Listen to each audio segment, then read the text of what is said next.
सोलापूर शहरात घरफोडीच्या उद्देशाने चड्डी गँग पुन्हा एकदा सक्रिय झाल्याचं समोर आलं आहे।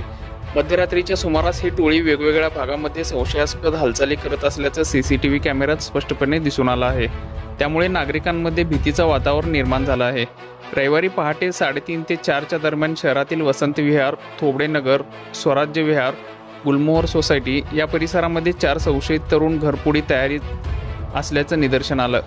विशेष म्हणजे या चौघांनी चेहऱ्यावर कापड बांधलेलं असून काळा टी शर्ट आणि केवळ चड्डी परिधान केलेली होती। त्यांच्या हातात दगडांनी घरफोडी करताना उपयोगी येणारं काही साधन असल्याचं देखील सीसीटीव्ही फुटेजमध्ये स्पष्टपणे दिसून आलं आहे। रविवारी पहाटे 3:30 ते 4च्या सुमारास चौघे चोर पूर्णपणे चेहरा बांधून काळा टी शर्ट आणि चड्डीवर फिरत असल्याचे दिसून आले। त्यांच्या हातात दगड आणि घरफोडीसाठी लागणारे काही साहित्य असल्याचे दिसून येत आहे।